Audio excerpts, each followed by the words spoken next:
And now, here's Dr. Mike.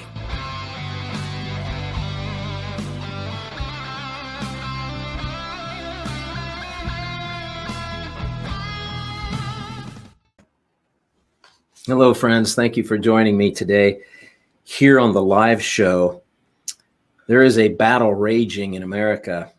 In fact, I was speaking with my guest today off air and mentioned an email that I had received that highlights unintended consequences of the past couple of years. Today, Dr. Gregory Jantz joins me. And this is really a return of Dr. Jantz to this ministry. There is a Soaring Eagle radio episode that we did probably a year ago now. I'll try to find that and post that link. Or more appropriately, I'll find that and Kathy will post it because she does the engineering. So transparency. But when a loved one is addicted, how to offer hope and help. I think that strikes at the heart of all of our concerns for those of us who have loved ones that are in the throes of addiction. We want to offer hope and we want to offer help. So reading from the introduction, by way of introduction, the battle against addiction. Anyone who has suffered the heartbreak of watching someone they love succumb to an addiction will agree that it feels like being trapped in a disorienting carnival hall of mirrors. Once you step inside, even your own reflection becomes distorted. Your footing feels treacherous. The way forward is confusing, and the way out begins to feel impossible to find. Every turn only leads deeper into a maze of dead ends and trap doors. That's how it feels. But I'm happy to tell you it's not the truth. Though there isn't a single map to guide us, every person can find a unique pathway through the fear, guilt, shame, and despair back into the light and fresh air of freedom. What a way to start a book. Dr. Jantz, thank you for joining me again today. Oh, yes. And good to be with you, Dr. Mike. And it is such an important topic. There is more of this addiction going on than we ever would think right now. Oh my, I don't spend an inordinate amount of time looking at statistics, but I am interested in what those who conduct surveys and trying to get into the heartbeat, if I can call it that, of Americans. I'm alarmed at some of the statistics that they're suggesting. And I know you have a couple pages of those, and we'll get to those during our conversation today. But one of the toughest things for people who have a loved one who is an addict is to understand three important truths. And I found this a very good place to start in your book. Those three important truths, friends, are these. You didn't cause the addiction. You can't control it, and you can't cure it. Why are those good and necessary things to remember, Dr. Jantz? Well, as we think about addiction, and by the way, addiction comes in many different forms. We think of alcohol, we think of drugs, prescription drug addiction, perhaps. The food could be an addiction. Let's see, digital addiction, pornography, sexual addiction. I mean, a lot of different, if you will, flavors of addiction.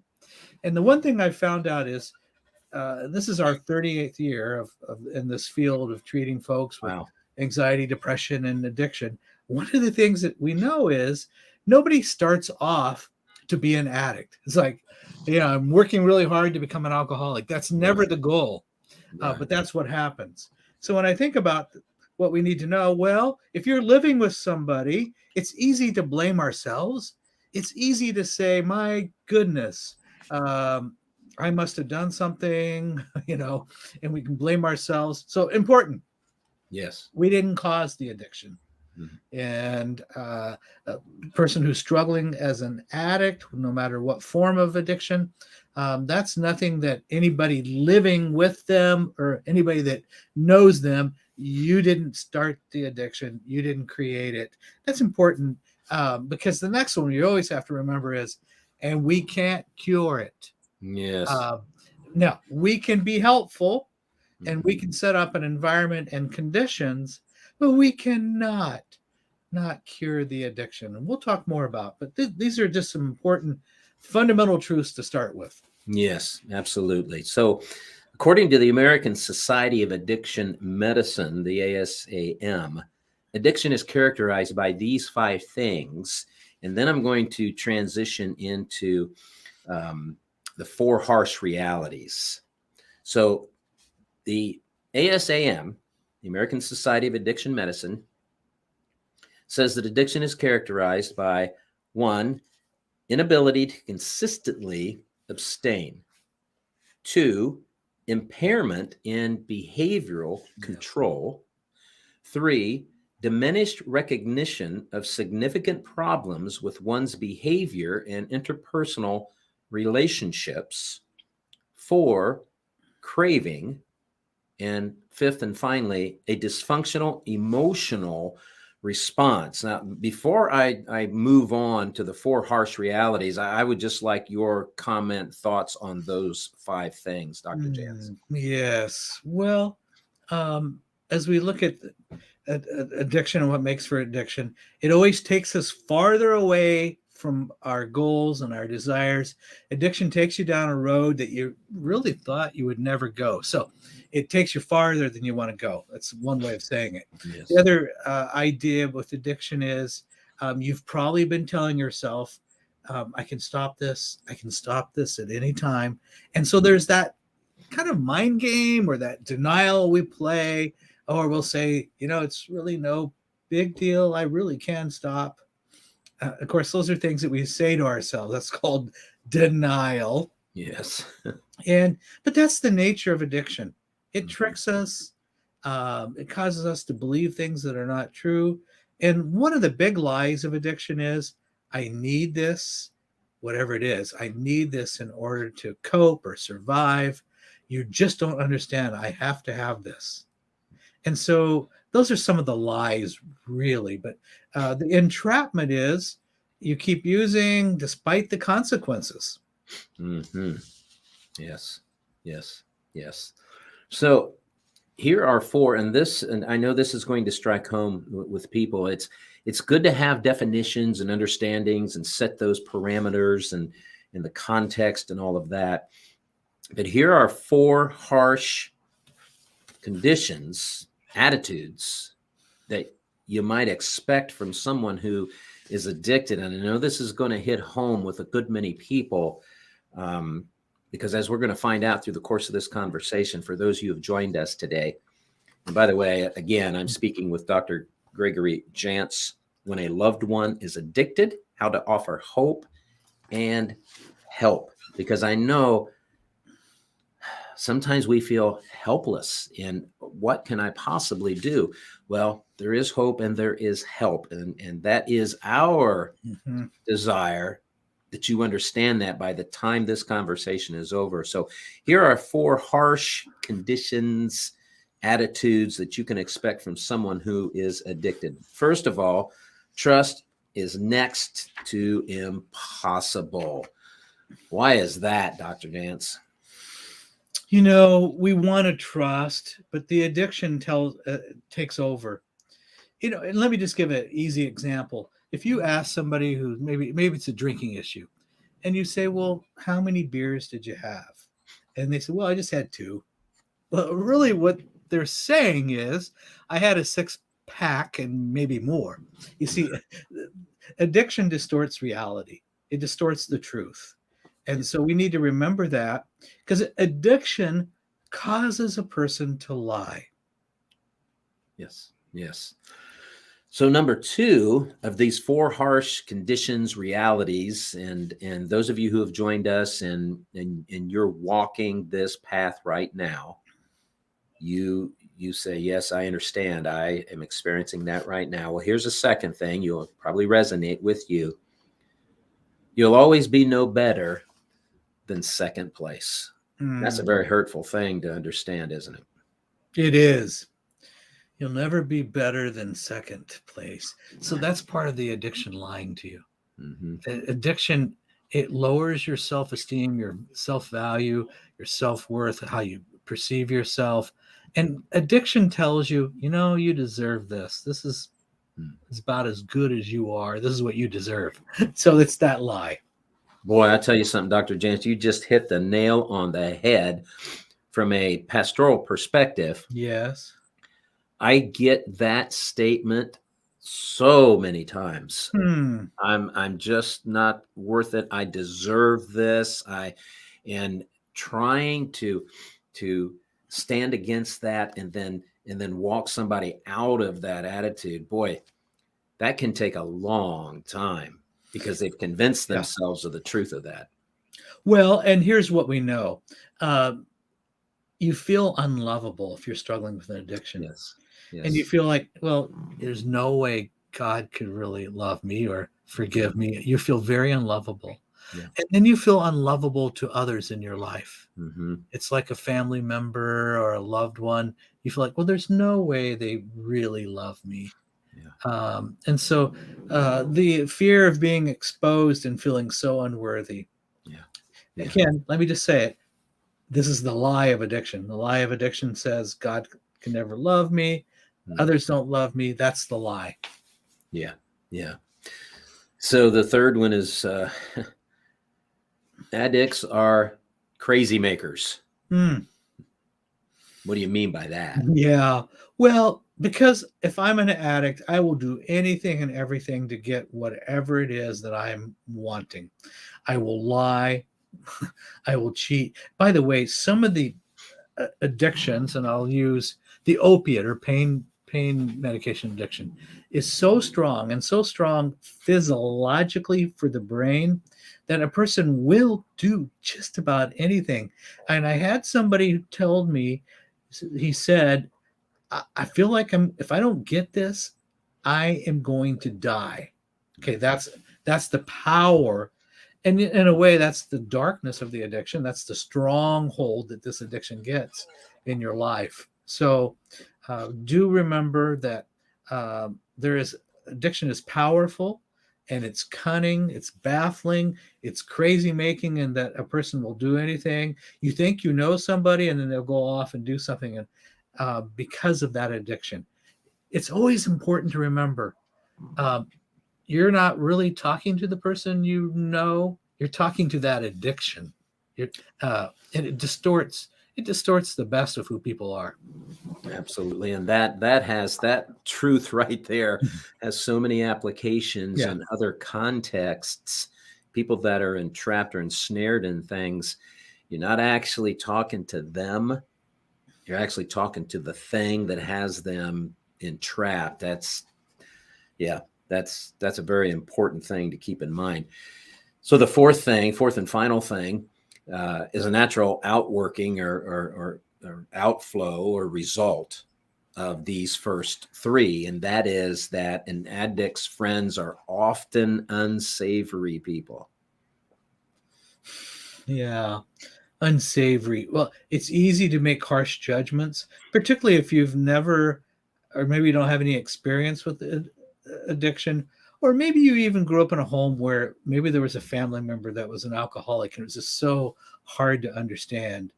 And so you came away from that really feeling judgmental, and you felt hurt by, and as you would be, but hurt by that environment and hurt by that addict.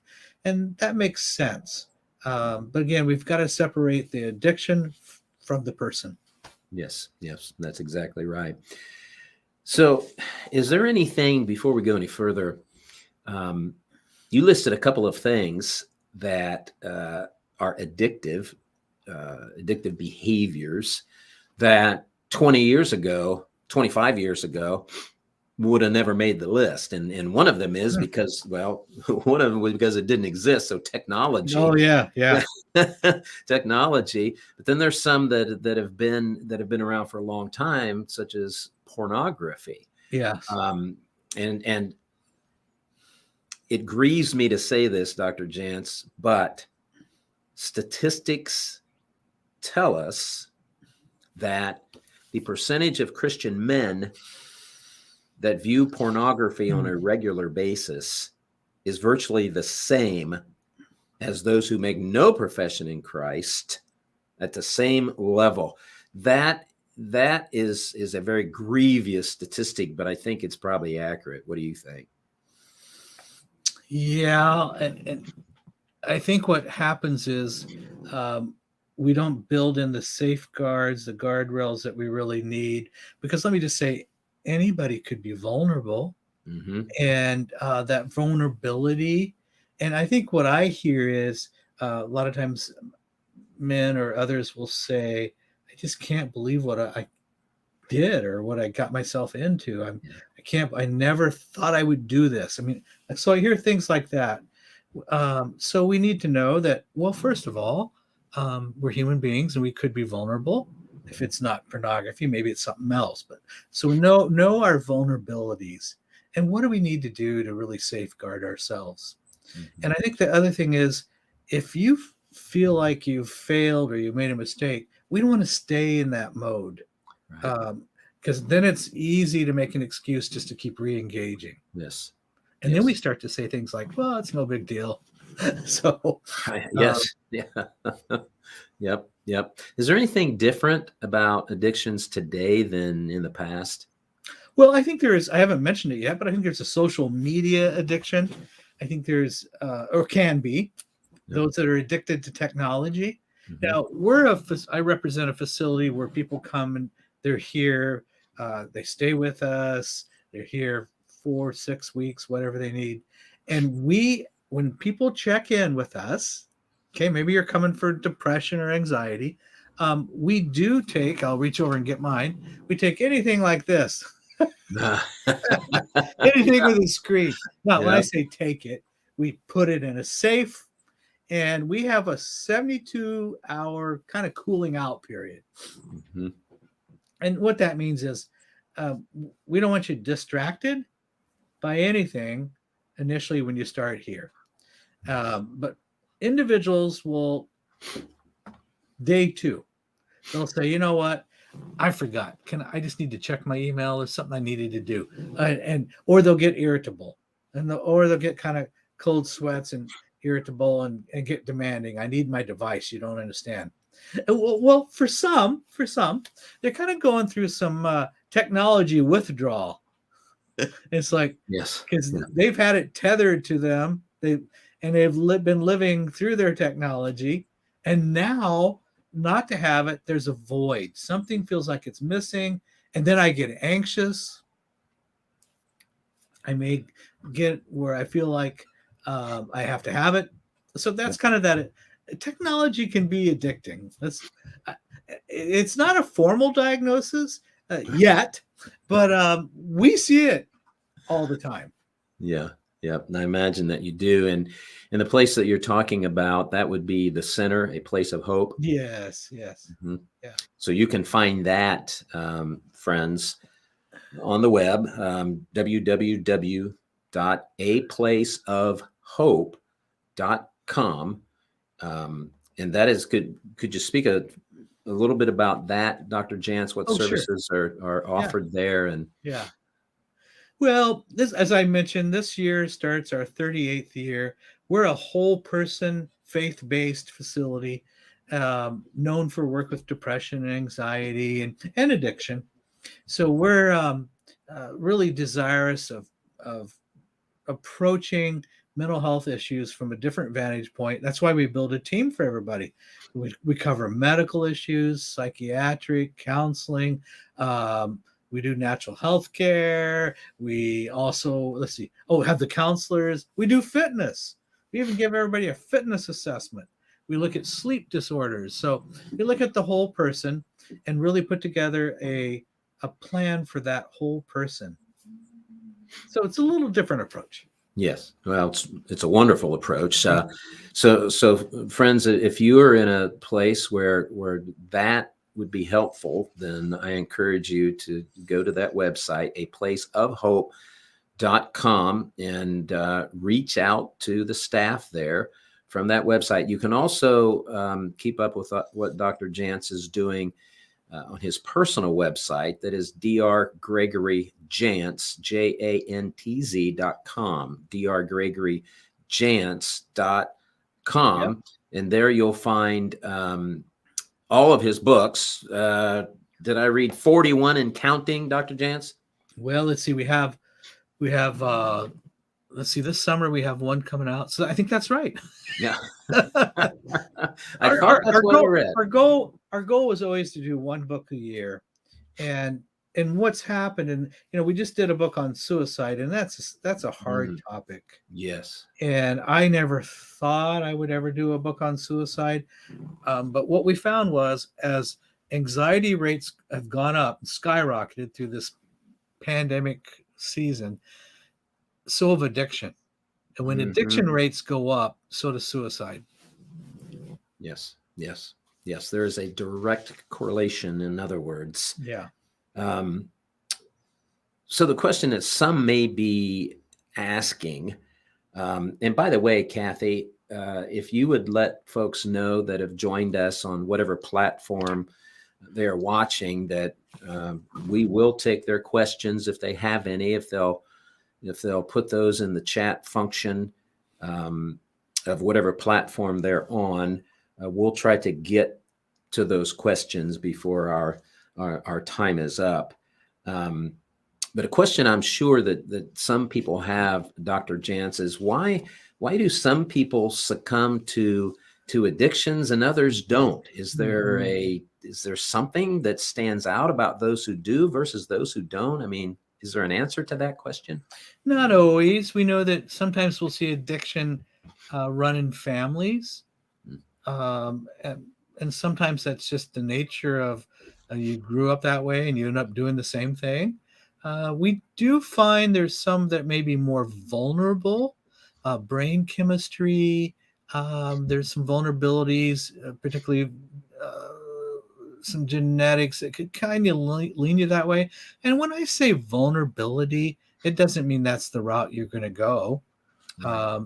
It's just there's maybe a susceptibility to be aware of. Yes. And so that's important.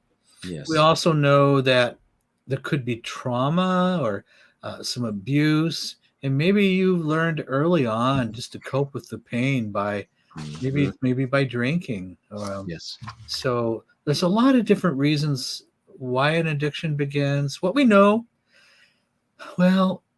addictions are dropping to younger ages. We're pretty concerned about the age group 12 to 17. Seeing a lot of, the early exposure to pornography on the internet is about age 8 or 9 right now.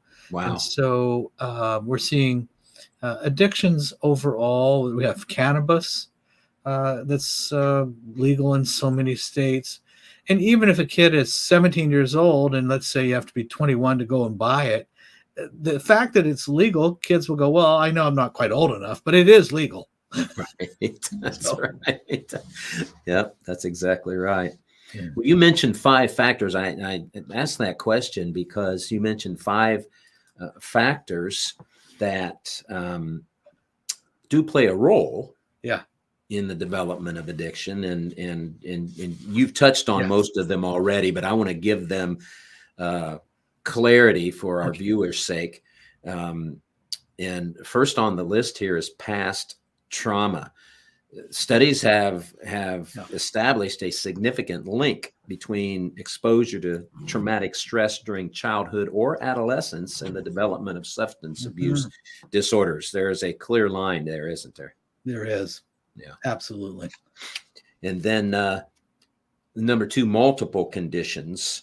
For instance, depression and anorexia seem to go hand in hand or have some kind of relationship, as do PTSD and anxiety. You mentioned a number of lifestyle imbalances can contribute, such as diet, quantity and quality of sleep, time spent engaged with electronic devices. There it is again. Exactly. Social isolation and lack of exercise. And you touched on this one too, brain chemistry. So physiology and brain chemistry. And then fourth, genetics. Now, how does that work, Dr. Jantz? Yeah, it's very interesting, particularly seen in where there's been generations of alcoholism, where there seems to be, I'll make it real simple, kind of a pass-through gene that is more vulnerable. So if you decide I'm going to drink, I may have a tendency to just want to have more and more, and the next person may not. Mm-hmm. So, and this is why I say a lot of times we think of running in families. I have somebody that's recently shared with me who's actually here right now, and they were able to go back 4 generations, which the pattern of pretty significant alcoholism. And so you see those themes in family. Well, there is something going on there. Yes. Yep. I agree with that. Mm-hmm. And then finally, the fifth one on the list here is personality traits. Although you do mention that scientists are reluctant to put stock in the existence of an addictive personality because no one's yet discovered conclusive evidence. Correct. Conclusive evidence. However,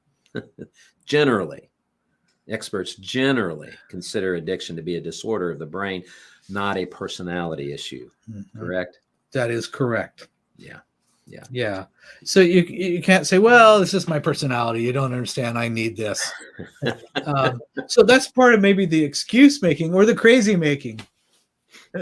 Well, I can't tell you how many times, oh my goodness, I've heard that, Dr. Jantz. It's like, well, that's just who I am. Yeah. Yeah. And it may feel that way. And maybe it's been, we have folks that say, I think I started drinking when I was 13 and it's, really young, and they can't really remember a life without alcohol. Yeah. Some of those statistics that I mentioned earlier that I was going to go over, I'm just going to pull just a couple of these out. Mm-hmm. And these are, all of them are alarming to me. Yes.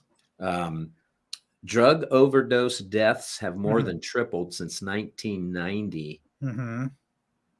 From 1999 to 2017, more than 700,000 Americans died from a drug overdose. Alcohol and drug addiction cost the U.S. economy over $600 billion every year. And the last one on this list, about 5 million Americans are regular cocaine users. Mm-hmm. So are these statistics demonstrating a rise in each of these areas? Are these numbers growing from your research, Dr. Jantz? And if so, why? Well, they are growing. And then we add, there's some issues that are going on right now where we have a drug called fentanyl, which is a synthetic painkiller, but it is so powerful that it's killing a lot of people. Yes. It gets mixed into other drugs, and when your person is buying drugs, let's say they're getting an opiate, a painkiller, and they're putting this fentanyl in there as well because it's so cheap and so powerful. There are many, quote, accidental deaths. Maybe some may get ruled as an overdose or suicide, but there are people dying who are not intending to die. That's right. And it's what the real numbers are. I don't know how you would ever really know, except that it is going on. I recently talked to a father of a son who was either 18 or 19. And he was struggling. He was struggling with an addiction, and on the street bought something, and it killed him. And so, that's what we're dealing with. And so, an addiction can ultimately really be a matter of life and death. Yes, absolutely. So, Kathy, any questions out there on the social media platforms yet? Okay. Okay.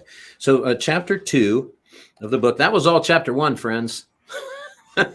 This book is a wealth of information, and I think it'd be very helpful for you. And you can go on Dr. Jantz's website and get this book, When a Loved One is Addicted, How to Offer Hope and Help. Chapter 2, you titled Understanding the Addict in Your Life. And you mention 4 fears that fuel addiction. And I'm going to name them individually and let you comment on each one as I mention them, Dr. Jantz. So fears that fuel addiction. Number 1 on the list is fear of failure. Mm-hmm. How does that fuel addiction? Yeah, fear of failure. What does this look like? If I feel like I don't measure up, I've already failed, maybe I feel like I've had failures in my life, I'm not going to try anything else, it's not going to work out. And so as a way to cope with my misery, maybe I'm just going to choose an addiction of some sort. Maybe I'm going to eat, and then it turns into binge eating. And then I'm going to mix some alcohol into that. And I can have compounding, they're coping mechanisms, but I can have compounding addictions ultimately because of really, I'm trying to hide from some painful emotions. Yeah. Number 2 then is fear of exposure. What do you mean by that? Yeah, if you really knew me, or knew what all I've really done, how bad I really am, then you wouldn't love me. You would reject me. It's that kind of thinking. Well, so that's a nice segue right into number 3, which is fear of rejection. And that's a powerful fear, isn't it? Well, it's that I can't risk being close to you because if you know me, you won't really love me. And so I'm always afraid people are going to find out about me and I will be rejected by them. And that sense of rejection emotionally is so powerful that you just do not want to experience that. So you'll do all you can to avoid rejection. Yeah. And that, my experience in pastoral ministry, Dr. Jantz, is that this fear, more than any other perhaps, is something that sticks with someone for decades. It has a potential, and they never quite get beyond that. And it does influence and control their behavior in just virtually every relationship. Is that an accurate assessment? That would be accurate. Absolutely. Yeah. So from fear of rejection, then fear of change. Fear of change. Yeah, and part of that can be I've been living this way for so long. I try to keep my addiction a secret. I'm living in secrecy. I won't really ever be able to change. So, what's the use? Okay. So there's that type of fear of change. And then there is, okay, if I stop doing this addiction behavior and I hang out at the local bar, I'm going to lose a lot of friends. Okay. There's that kind of thinking. Well, I'm laughing, Dr. Jantz.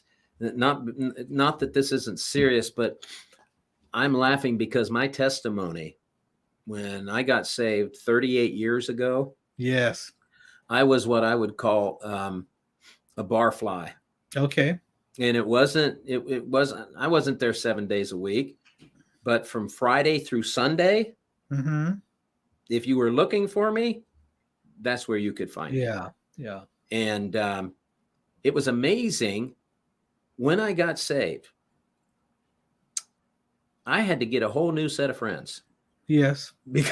Because they abandoned me almost completely in lockstep because I no longer was part of that culture. But I guess that's a good promotion for the power of the gospel, in that fear of change. I wasn't wasn't crippled by that, wasn't slowed down by that at all. So that's why the humor. I remember back my own experiences to that. So you mentioned 5 barriers to healing, and again, I want to do the same thing. I want to mention these and let you comment on these. Addictions construct barriers to answering questions about what is harmful. So the first barrier that you list here is the barrier of denial. First of all, what is denial, psychologically speaking? Yeah, psychological denial is a way of making my behavior that I'm doing okay to continue. So, yeah. And it's also lying to myself. It's saying, you know what, I'll just do this for now. Okay, well, I have folks who say, okay, I'm just coping with alcohol during the pandemic.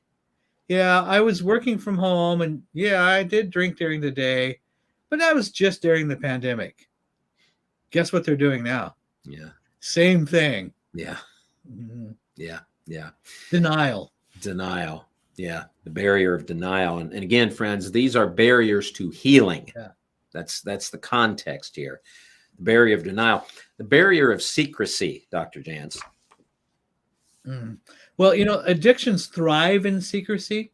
In other words, if I can hide it, I can keep doing more of it, and it keeps it kind of hid from others. So I protect that shameful feeling that I have. Plus, if it's in secrecy, I can also say, well, it's not really hurting anybody else. Oh, wow.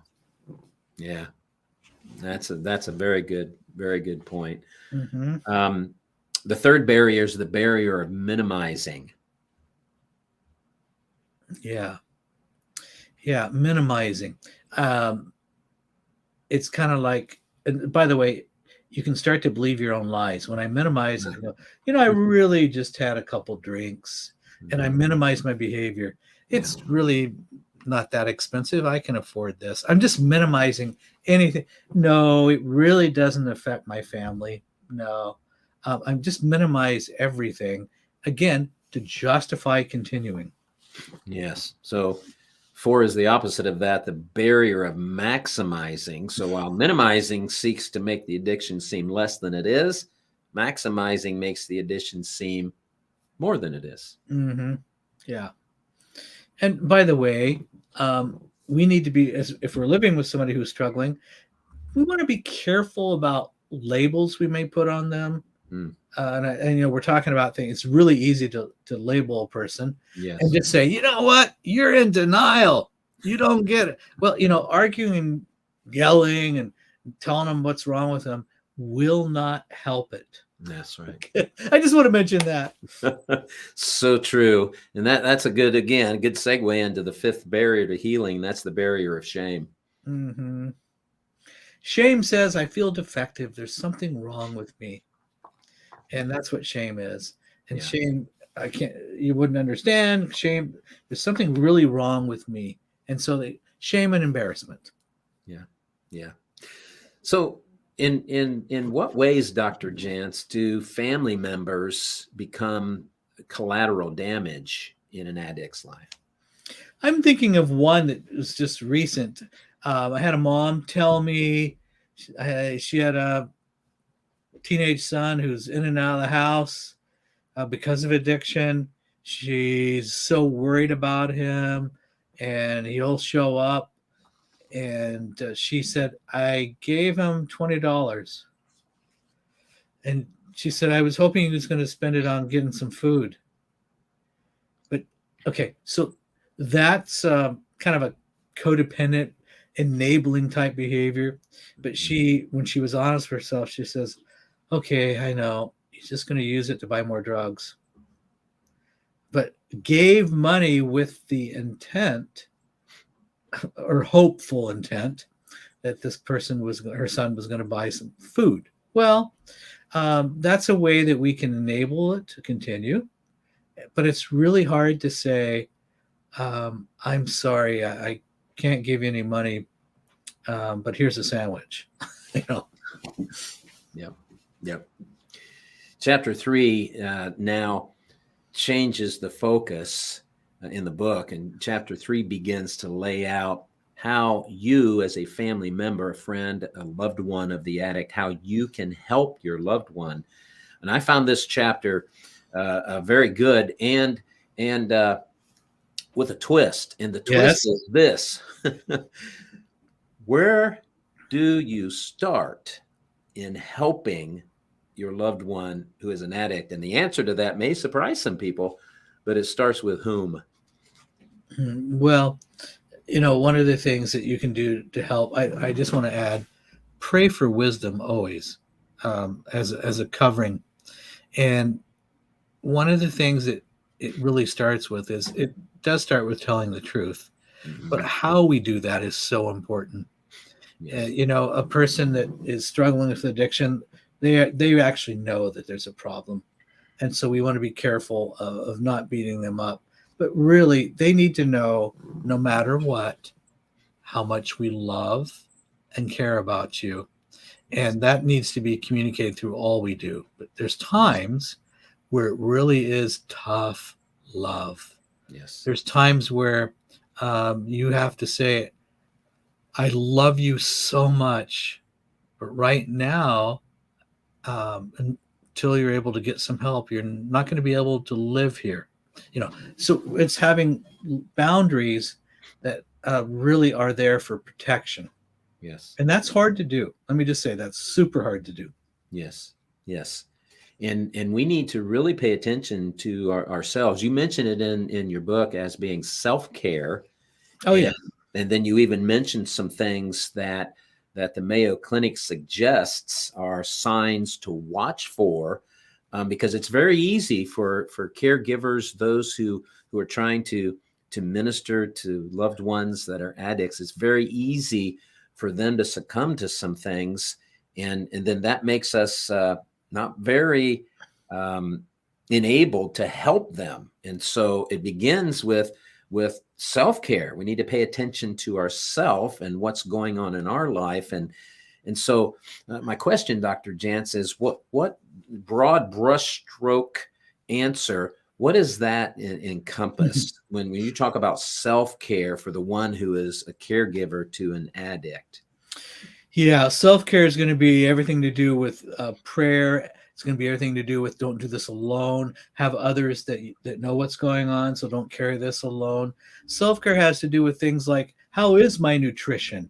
How is my sleep hygiene? What am I doing to keep myself healthy? How's, am I taking care of myself physically?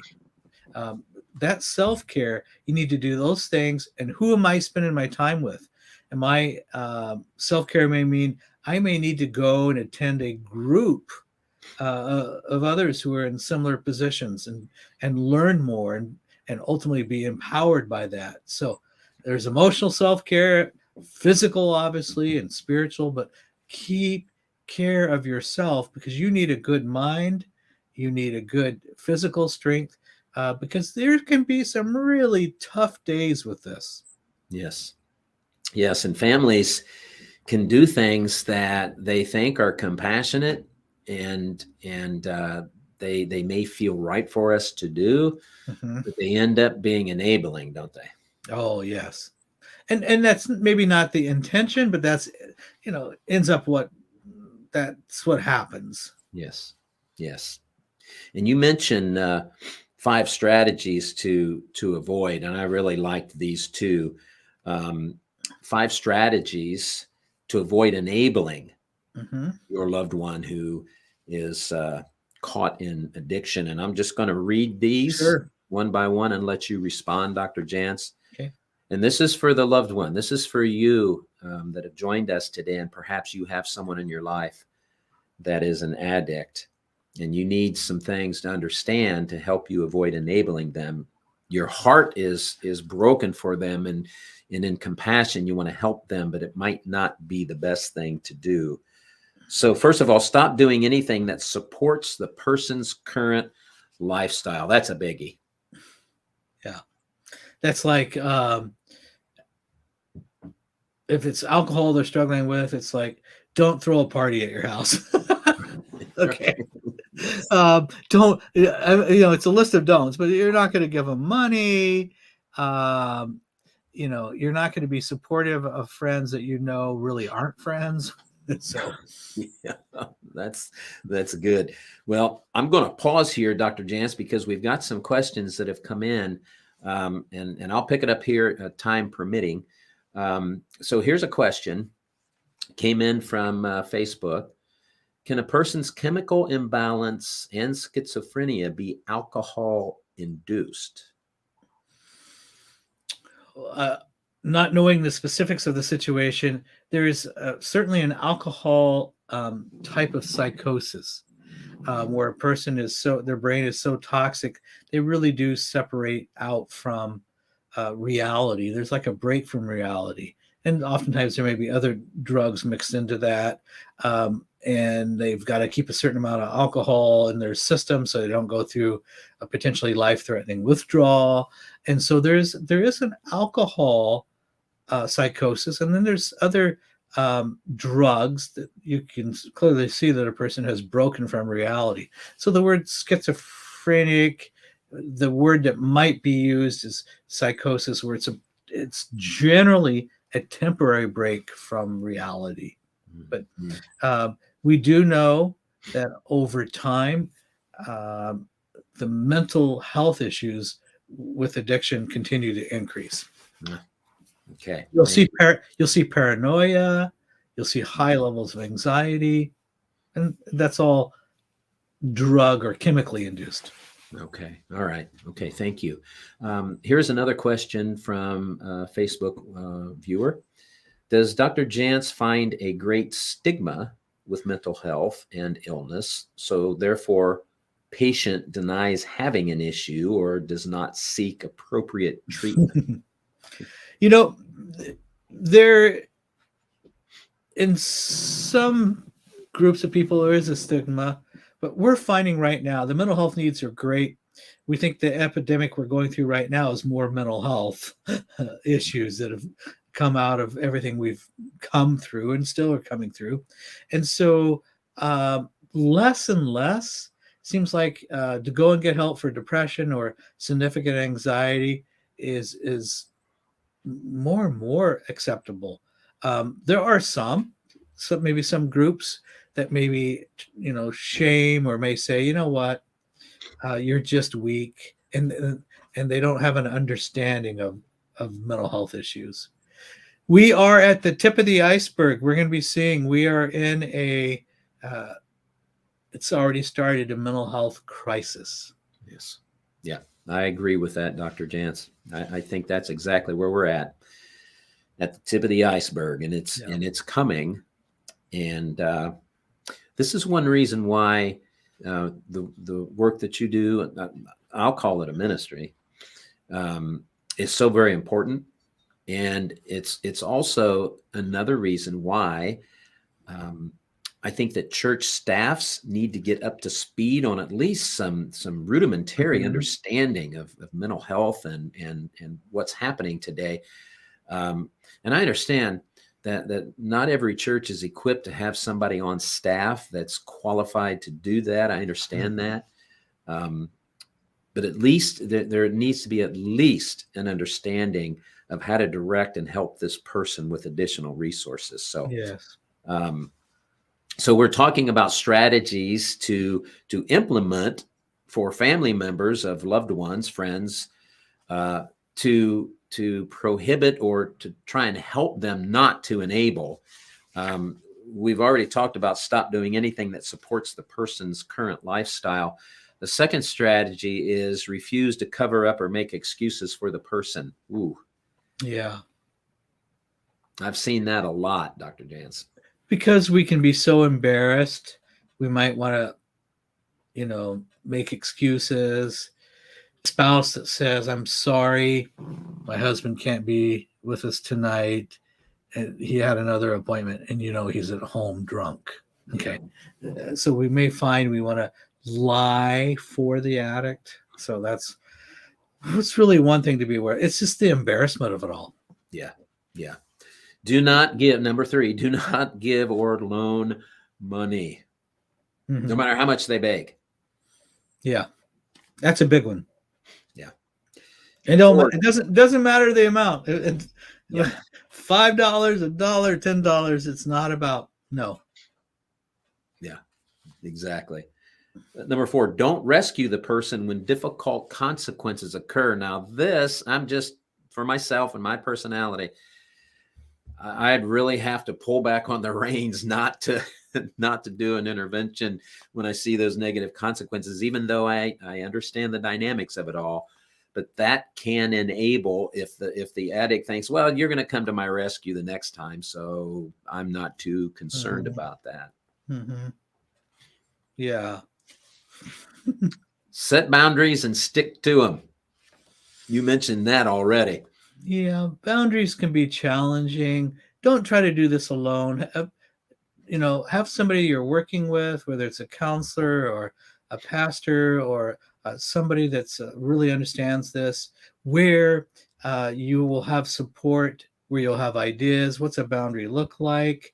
If my spouse comes home 2 a.m, what is my response? What's a boundary, etc. Yes, exactly right. And boundaries, friends, those of you who've joined us today, personal boundaries are the physical, emotional, and mental limits we establish to protect ourselves from being manipulated, used, or violated by others. With boundaries, you are less likely to become entangled in the chaos of addiction. You will maintain order and dignity and avoid emotional roller coaster rides. Very wise counsel. Very wise counsel. Well, we are rapidly running out of time, Dr. Jantz. I knew we would, because there's so much information in here, and so I appreciate you taking the time. This is really timely. There is a difference between compassion and codependence, isn't there? Yes. Compassion is a real compassion has boundaries. Compassion has tough love. Compassion understands there's an addiction that we're dealing with. Compassion understands the struggle that the addict's going through. Codependency is enabling. It could be a lot of the embarrassment and shame. It's not, if I'm enabling, I'm not really telling the truth about the situation. Compassion says, I'm going to deal with this situation. I'm going to be truthful. So one is courageous, and ultimately codependency is kind of taking, I don't know if it's necessarily easy, but it's taking the easier choice temporarily. Temporarily, yeah. And I imagine that it seems easier, but it creates some delayed issues down the road. So we arrived at chapter 4, and you've titled this "Supporting Your Loved One in Treatment and Beyond." Supporting your loved one in treatment and beyond. And here you discuss 9 steps involved in creating a positive, productive intervention. And these, friends, again, I encourage you to go get the book, because we're just skimming through this.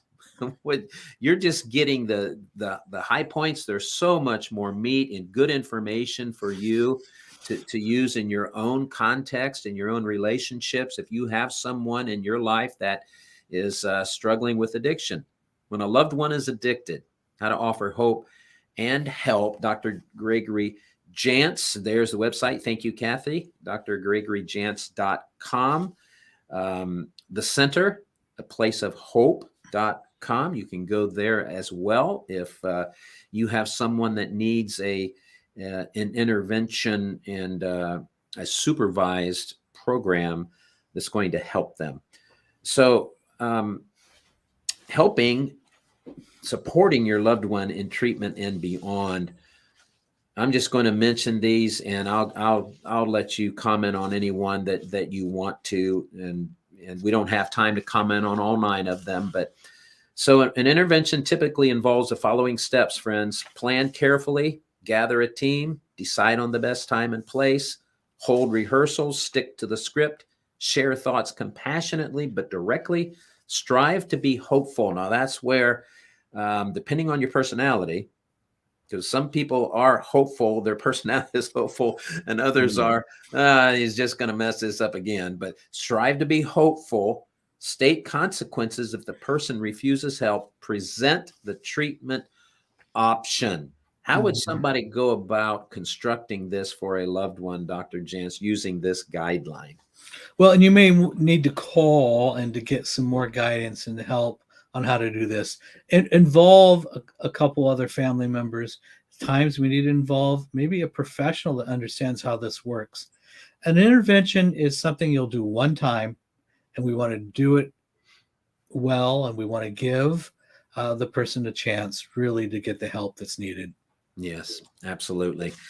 Friends, the book is When a Loved One is Addicted, How to Offer Hope and Help. You can find it on Dr. Jantz's website, drgregoryjantz.com. I would also encourage you to go out to the center, a place of hope, if you are in a situation where you need some assistance. Yeah. That's all we've got time for today, Dr. Jantz. Thank you for being so generous with your comments. I just want to say there really is hope. And this could be the day to make a decision. I'm going to do something different, but make a decision to go forward. Amen. Amen. Well, that's a good way to end this conversation for now. God bless you guys. Appreciate you. Please share this show with your friends and families, and especially those that you know are suffering from addiction. We'll see you next time. Love you guys.